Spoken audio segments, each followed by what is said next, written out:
Welcome back to the Travel Agency in a Year podcast. I'm your host, Rachel Kay. Today's day 216. If you don't know who I am, I'm a travel agency owner helping travel advisors with my tangled up headphone cord. No big deal. Become the CEO of your travel business. So we spent some real time earlier this year on storytelling. A few weeks back, I think it was in the early 200s episodes. There's so many episodes in this podcast. One episode a day, 365 episodes. But we talked about your founder's story and what that means. That's basically like what becomes the long form, your About Me section. Then your brand story, which is the story of your entire agency's brand that anyone on your team in the future can kind of adhere to or live by, I guess, and how your stories can connect with clients. Today, we're going to bring that directly into the batching systems we've been talking about the last few days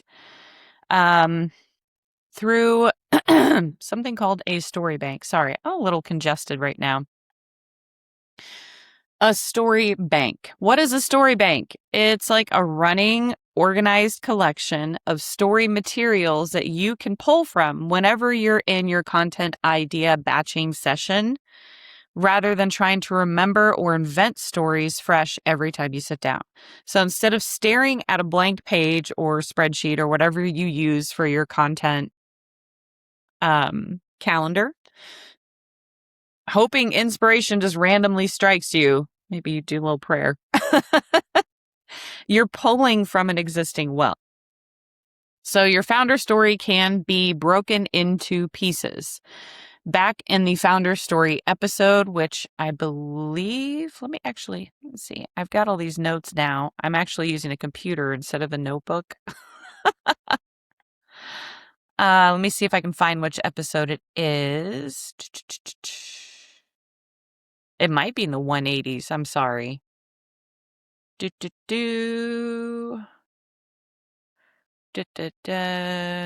Sorry. Listen, I'm having a weird day. It's fine. I hope you're having a great day. Here we go.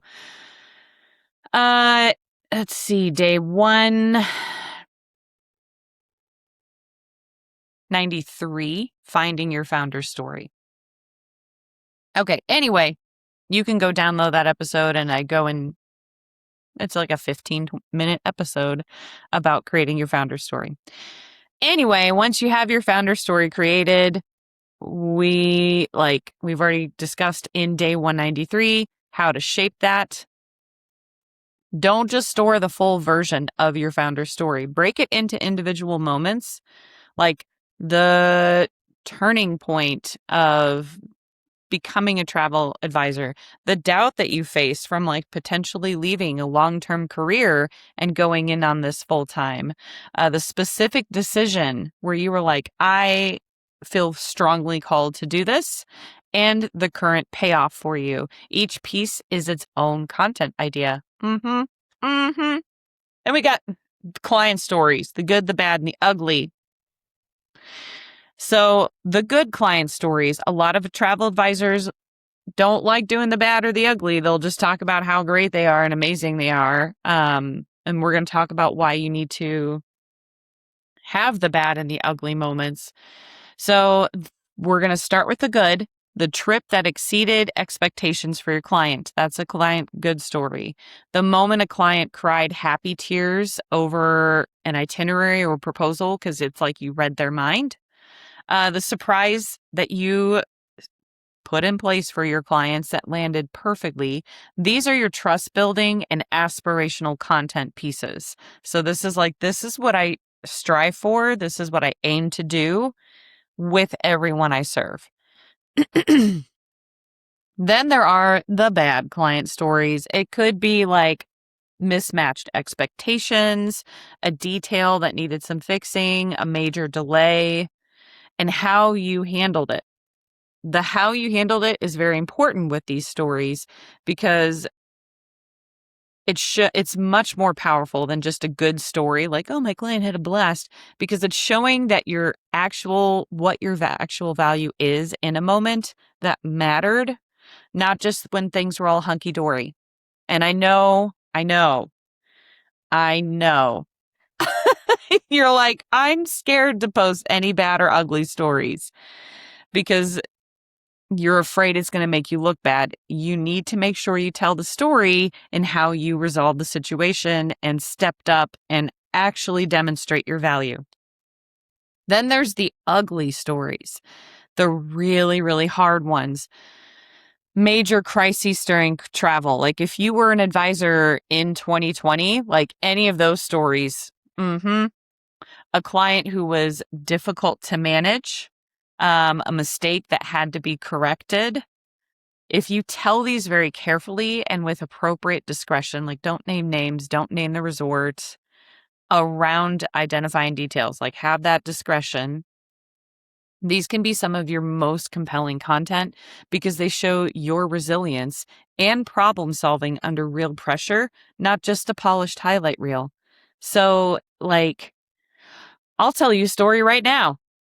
I'll tell you a story that I tell some of my clients. I don't tell it well, maybe I have told it in content I've created, but this story was fascinating. I had 2 weddings at the same property. One was booked and contracted the room block through the supplier. One was booked directly with the resort. Okay. The same group coordinator was assigned to both weddings. And they were like a month apart or something like that. This was several years ago. Couples were both great couples. Okay.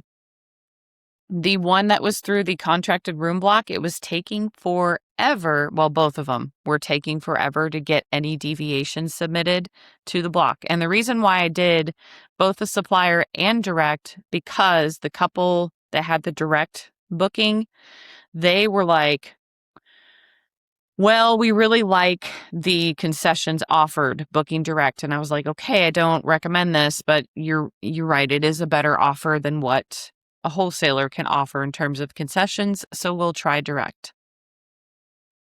So it was taking so long to get anyone to like answer any deviations or process payments, whether it was direct or through the supplier. And so I was like, what is going on here? All right. And I was doing the best I can. I was following up direct and I was following up with my coordinator for the supplier. And one of the couples, the couple with the supplier, this is how I caught him because I highly suspected it was the resort brand itself. Like it was the group coordinator, but the group coordinator kept dodging everything at the resort, like the group manager at the resort.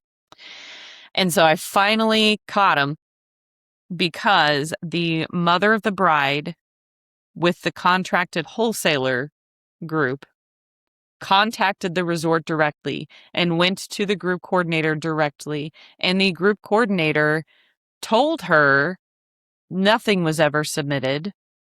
I'm not doing my job. They need to cancel the contract with the supplier and just move direct with them. And the mother of the bride put this in an email in writing and CC'd that group coordinator. And once I got that email, I was like, gotcha.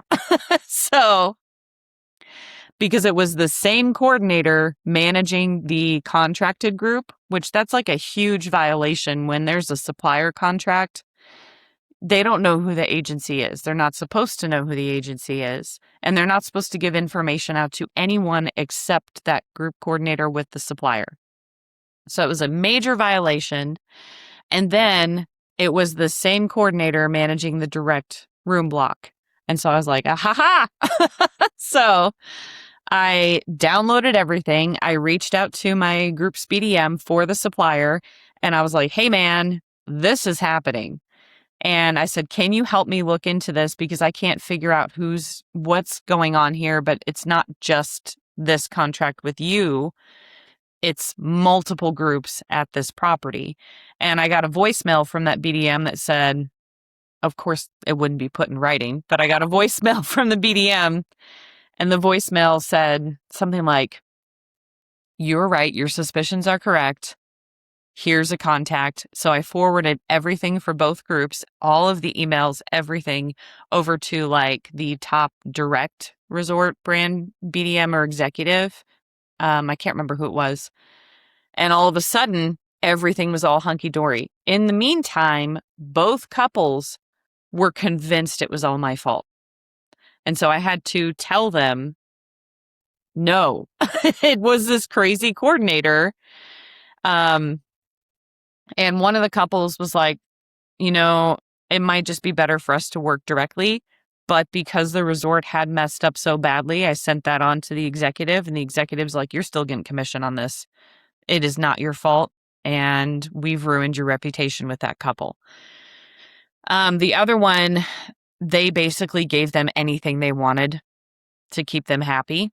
There were certain room categories that require 5-night stay, and they're like, "Oh, you only want 2 nights in that room? Great, we're gonna honor all of this for you," because it was either that or like potential big lawsuit, right?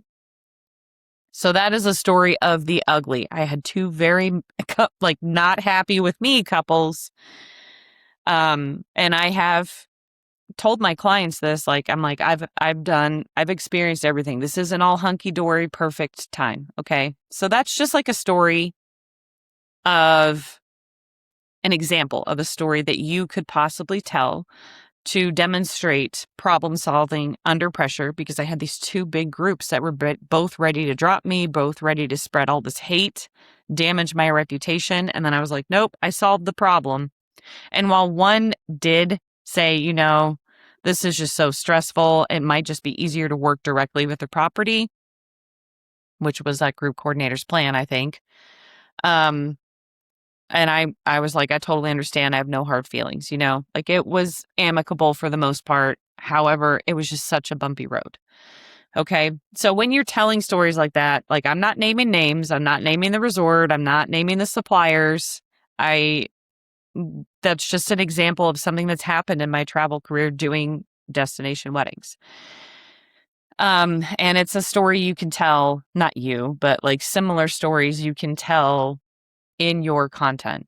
And you can just pick little bits and pieces out of it to demonstrate that you can solve problems and you can really work under pressure. And it's not just all about like the pretty pictures and video content. Okay. All right. How do you do this? Keep it really simple. I like notebooks. I like to write everything down in notebooks myself. You can have a running Google Doc, Google spreadsheet, notes app on your phone. Like if you just had a welcome home phone call or something like that, put it in your notes app on your phone the second you get off the call. So you don't forget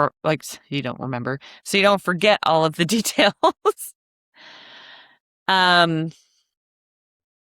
And you want to make sure it's something story worthy, and you don't want to reconstruct it from a memory weeks later.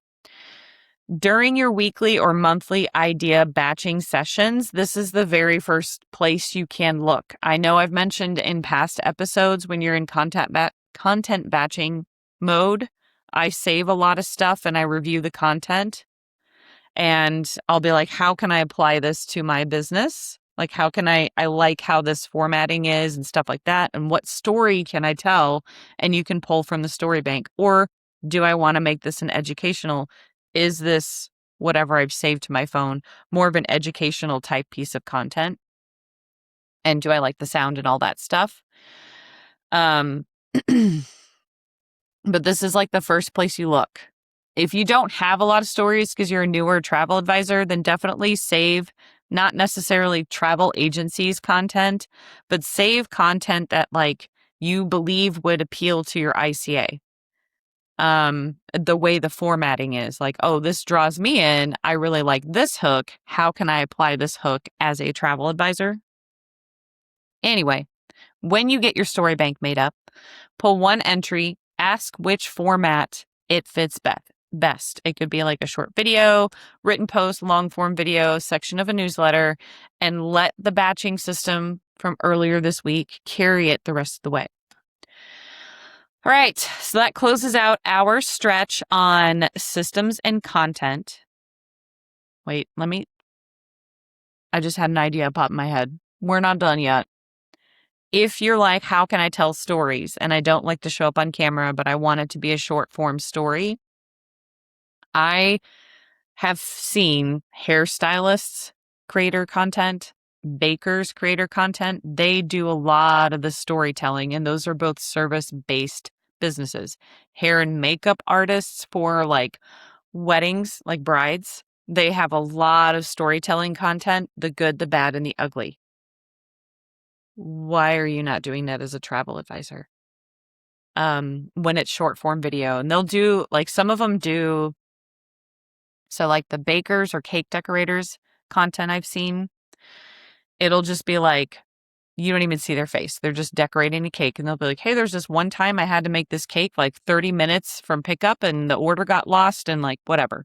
It'll be a crazy story like that. And they're like, I did it and it looked great, or they were not happy, or whatever the outcome was. Hairstylists, hair and makeup artists ones that I've seen. They usually do like the role playing where they'll have like a towel on their head or something to represent I'm a different person, you know? So you could do something like that too, which would be difficult.